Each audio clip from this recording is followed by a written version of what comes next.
ಕೇಸ್ನಲ್ಲಿ ಡಿಕೆ ಶಿವಕುಮಾರ್ ಅವರಿಗೆ ಇದು ಒಂದು ಬಿಗ್ ಡೇ ಅಂತ ಹೇಳಲಾಗ್ತಾ ಇದೆ.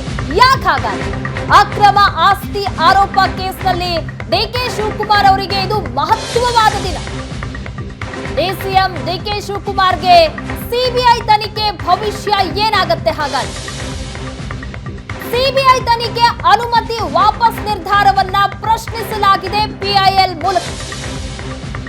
ಬಿಜೆಪಿಯ ಶಾಸಕರಾಗಿರುವ ಯತ್ನಾಳ್ ಪಿಐಎಲ್ ಅನ್ನ ಸಲ್ಲಿಕೆ ಮಾಡಿದ್ದಾರೆ. ಆ ಪಿಐಎಲ್ ನ ಸಲ್ಲಿಕೆ ಮಾಡಿದಾರಲ್ಲ, ಅದಿವತ್ತು ವಿಚಾರಣೆ ಆಗ್ತಾ ಇದೆ ಕೋರ್ಟ್ ನಲ್ಲಿ.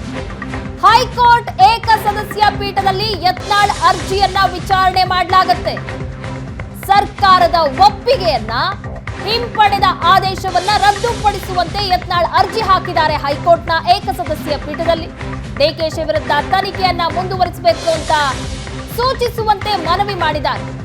ಅನುಮತಿಯನ್ನ ಹಿಂಪಡೆಯುವ ಅಧಿಕಾರ ಇಲ್ಲ ಅಂತ ಅರ್ಜಿಯಲ್ಲಿ ಉಲ್ಲೇಖ ಮಾಡಿದ್ದಾರೆ. ಕರ್ನಾಟಕ ಸರ್ಕಾರದ ಕ್ರಮ ಕಾನೂನು ಬಾಹಿರ ಅಂತ ಅರ್ಜಿಯಲ್ಲಿ ಉಲ್ಲೇಖ ಆಗಿದೆ. ಡಿಕೆಶಿ ವಿರುದ್ಧ ತನಿಖೆ ಮುಂದುವರಿಬೇಕು ಅಂತ ಸೂಚಿಸಿ ಎನ್ನುವಂತಹ ಮನವಿಯನ್ನ ಇಲ್ಲಿ ಪ್ರಮುಖವಾಗಿ ಮಾಡಿರುವಂತದ್ದು. ಅಂದ್ರೆ ಸಿಬಿಐ ಏನ್ ತನಿಖೆ ನಡೆಸ್ತಾ ಇತ್ತು, ಆ ತನಿಖೆಗೆ ಹಿಂದಿನ ಸರ್ಕಾರ ಏನು ಅವಕಾಶ ಕೊಟ್ಟಿತ್ತು, ಅದನ್ನ ಈಗಿನ ಸರ್ಕಾರ ಏನು ಹಿಂಪಡೆಯುವಂತಹ ನಿರ್ಧಾರವನ್ನ ಕ್ಯಾಬಿನೆಟ್ ನಲ್ಲಿ ಮಾಡ್ತು, ಇದು ಸರಿಯಾದಂತಹ ನಿರ್ಧಾರ ಅಲ್ಲ ಅನ್ನೋದನ್ನ ಪ್ರಶ್ನಿಸಿ ಡಿಕೆ ಶಿವಕುಮಾರ್ ವಿರುದ್ಧದ ಅಕ್ರಮ ಆಸ್ತಿ ಸಂಪಾದನೆ ಪ್ರಕರಣದಲ್ಲಿ ಸಿಬಿಐ ತನಿಖೆ ಮುಂದುವರಿಸುವುದಕ್ಕೆ ಸೂಚಿಸಿ, ಜೊತೆಗೆ ಈಗಿನ ಸರ್ಕಾರ ತೆಗೆದುಕೊಂಡಿರುವಂತಹ ನಿರ್ಧಾರ ಸರಿಯಿಲ್ಲ ಅನ್ನುವಂತ ಕಾರಣಕ್ಕಾಗಿ ಮನವಿಯನ್ನ ಸಲ್ಲಿಸಿದ್ದಾರೆ ಪಿಐಎಲ್. ಸಾರ್ವಜನಿಕ ಹಿತಾಸಕ್ತಿ ಅರ್ಜಿಯನ್ನ ಸಲ್ಲಿಸಿದ್ದಾರೆ ಯತ್ನಾಳ್. ಆ ಅರ್ಜಿಯ ವಿಚಾರಣೆ ಇವತ್ತು ಕೋರ್ಟ್ ಅಲ್ಲಿ ಬರ್ತಾ ಇದೆ. ಸಿಬಿಐ ತನಿಖೆ ಬಹುತೇಕ ಮುಕ್ತಾಯದ ಹಂತದಲ್ಲಿ ಚಾರ್ಜ್ ಶೀಟ್ ಹಂತಕ್ಕೆ ಬಂದು ತಲುಪಿದೆ. ಇಂತಹ ಸಂದರ್ಭದಲ್ಲಿ ಕ್ಯಾಬಿನೆಟ್ ಈ ರೀತಿ ಸಿಬಿಐಗೆ ಕೊಟ್ಟಂತಹ ತನಿಖೆಯ ಅನುಮತಿಯನ್ನ ವಾಪಸ್ ಪಡೆದಿರುವಂತದ್ದು. ಕ್ಯಾಬಿನೆಟ್ ಆದೇಶ ಏನಿದೆ ಅದನ್ನ ರದ್ದು ಮಾಡಬೇಕು, ಇದು ಸರಿಯಾದಂತಹ ನಿರ್ಧಾರ ಅಲ್ಲ ಅನ್ನೋದು ಯತ್ನಾಳ್ ಮನವಿ. ನ್ಯಾಯಮೂರ್ತಿ ಎಂ ನಾಗಪ್ರಸನ್ನ ಅವರ ಪೀಠದಲ್ಲಿ ಯತ್ನಾಳ್ ಅರ್ಜಿ ವಿಚಾರಣೆಯಾಗಲಿದ್ದು, ಸರ್ಕಾರದ ಆದೇಶಕ್ಕೆ ಇವತ್ತೇ ಮಧ್ಯಂತರ ನಡೆ ಕೊಡಿ ಅಂತ ಮನವಿಯನ್ನ ಮಾಡ್ತಾರ. ಹಾಗಿದ್ರೆ ಏನಾಗ್ತಾ ಇದೆ ಪ್ರಕರಣದಲ್ಲಿ? ಈ ಬಗ್ಗೆ ಇನ್ ಡೀಟೇಲ್ ಆಗಿ ಮಾತನಾಡೋಣ. ನಮ್ಮ ರಿಪೋರ್ಟರ್ ರಮೇಶ್ ಈಗ ಸಂಪರ್ಕದಲ್ಲಿದ್ದಾರೆ.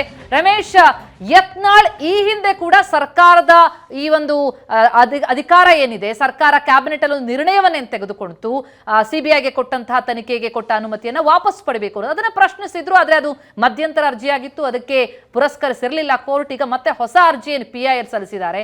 ಅದರ ವಿಚಾರಣೆ ಏನು ಕೋರ್ಟ್ ನಲ್ಲಿ ಬರ್ತಾ ಇದೆ, ಸಾಧ್ಯತೆಗಳು ಏನು ಕಂಡು ಬರ್ತಾ ಇದೆ?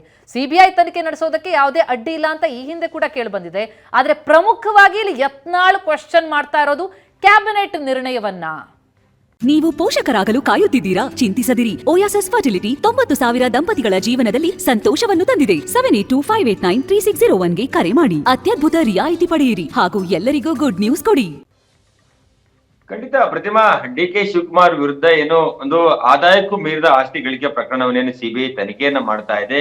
ಇದಕ್ಕೆ ಪ್ರಮುಖವಾಗಿ ಅವರ ವಿರುದ್ಧ ಇಡಿ ದಾಳಿಯನ್ನ ಮಾಡಿತ್ತು. ಮತ್ತೆ ಅದಕ್ಕಿಂತ ಮೊದಲು ಆದಾಯ ತೆರಿಗೆ ಅಧಿಕಾರಿಗಳು ದಾಳಿಯನ್ನ ಮಾಡಿದ್ರು. ಮತ್ತೆ ಇಡಿ ಅವರನ್ನ ಅರೆಸ್ಟ್ ಮಾಡಿ ತನಿಖೆಯನ್ನ ಮಾಡುತ್ತೆ. ಆ ತನಿಖೆ ಮಾಡೋ ಸಂದರ್ಭದಲ್ಲಿ ಸಿಕ್ಕಂತಹ ಒಂದಷ್ಟು ಮಾಹಿತಿಯನ್ನ ಆಧರಿಸಿ ರಾಜ್ಯ ಸರ್ಕಾರಕ್ಕೆ ಮಾಹಿತಿಯನ್ನ ಕೊಟ್ಟಿತ್ತು. ಆ ಹಿನ್ನೆಲೆಯಲ್ಲಿ 2019 ಆಗಿನ ಸಿಎಂ ಆಗಿದ್ದಂತ ಯಡಿಯೂರಪ್ಪ ಅವರು ಅನುಮತಿಯನ್ನ ಕೊಡುವ ಮೂಲಕ ಎಫ್ಐಆರ್ ದಾಖಲು ಮಾಡಿಕೊಂಡು ತನಿಖೆ ಬಹುತೇಕ ಅಂತ್ಯ ಆಗಿರುವಂತದ್ದು. ಈ ಸಂದರ್ಭದಲ್ಲಿ ಏನು ಕಾಂಗ್ರೆಸ್ ಸರ್ಕಾರ ಡಿಕೆ ಶಿವಕುಮಾರ್ ವಿರುದ್ಧ ಕೊಟ್ಟಂತಹ ಅನುಮತಿಯನ್ನ ವಾಪಸ್ ತೆಗೆದುಕೊಂಡಿವಿ ಅನ್ನುವಂಥದ್ದನ್ನ ಆದೇಶವನ್ನ ಮಾಡಿರುವಂತದ್ದು.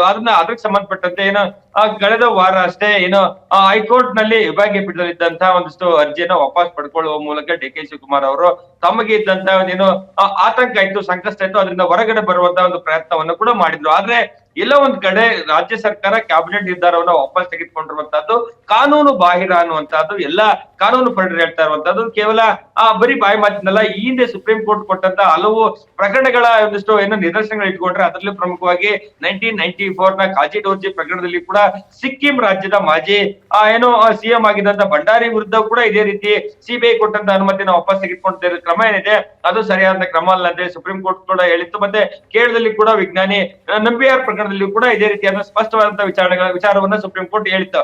ಆ ಒಂದು ಹಿನ್ನೆಲೆಯಲ್ಲಿ ಯತ್ನಾಳ್ ಅವರು ಒಂದು ರಿಟ್ ಪಿಟಿಷನ್ ಸಲ್ಲಿಸಿದ್ದಾರೆ.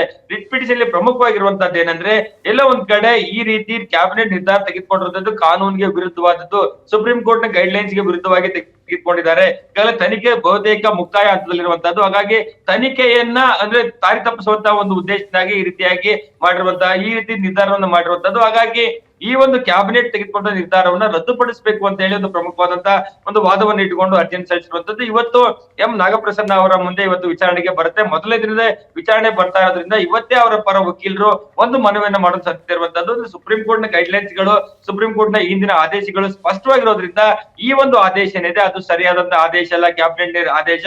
ಹಾಗಾಗಿ ಅದಕ್ಕೆ ತಡೆಯನ್ನ ಕೊಡಬೇಕು. ಅದ್ರ ಸಂಬಂಧಪಟ್ಟಂತೆ ಸಂಪೂರ್ಣವಾದಂತಹ ವಾದ ಪ್ರತಿವಾದವನ್ನು ಆಧರಿಸಬೇಕು. ಅದಾದ ನಂತರ ಇನ್ನು ಬೇರೆ ತೀರ್ಮಾನವನ್ನು ಕೊಡಿ. ಆದ್ರೆ ಈಗ ಸದ್ಯಕ್ಕೆ ಸಿಬಿಐ ತನಿಖೆಯನ್ನು ಮಾಡ್ಲಿಕ್ಕೆ ಏನು ಹೊರಟಿದೆ, ತನಿಖೆಯನ್ನ ಮುಂದುವರಿಸ್ತಾ ಇದೆ, ಅದಕ್ಕೆ ಯಾವ ರೀತಿ ತೊಂದರೆ ಆಗ್ಬಾರ್ದು ಅನ್ನೋದು ಮತ್ತೊಂದು ವಿಚಾರ. ಕಳೆದ ವಾರ ವಿಭಾಗೀಯ ಪೀಠ, ಸಿಜೆ ನೇತೃತ್ವದ ವಿಭಾಗೀಯ ಪೀಠ ಒಂದು ಆದೇಶವನ್ನು ಅಂದ್ರೆ ಡಿ ಕೆ ಶಿವಕುಮಾರ್ ಅರ್ಜಿಯನ್ನ ವಾಪಸ್ ಪಡ್ಕೊಳ್ಳುವಂತ ಸಂದರ್ಭದಲ್ಲಿ ಕೂಡ ಒಂದು ಅಂಶವನ್ನ ಮೆನ್ಷನ್ ಮಾಡುತ್ತೆ.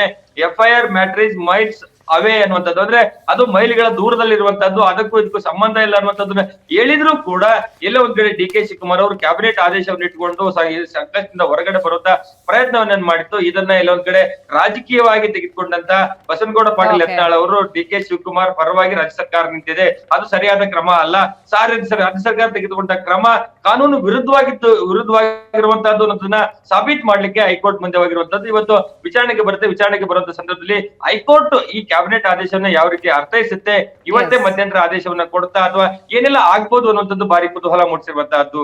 ಪ್ರತಿಮಾ, thank you so much Ramesh. ತಮ್ಮೆಲ್ಲ ಮಾಹಿತಿ ನಿಜಕ್ಕೂ ಬಹಳ ಕುತೂಹಲವನ್ನ ಮೂಡಿಸ್ತಾ ಇದೆ ಈ ಪ್ರಕರಣ. ಹಾಗಾಗಿ ಏನಾಗುತ್ತೆ, ಸಾಧ್ಯತೆಗಳು ಏನು ಅನ್ನೋದ್ರ ಬಗ್ಗೆ ಕಾನೂನಾತ್ಮಕವಾಗಿ ಅವಕಾಶ ಏನಿದೆ ಅನ್ನೋದನ್ನ ಬಹುಶಃ ಇವತ್ತು ನೋಡೋದಕ್ಕೆ ಸಾಧ್ಯ ಆಗುತ್ತೆ.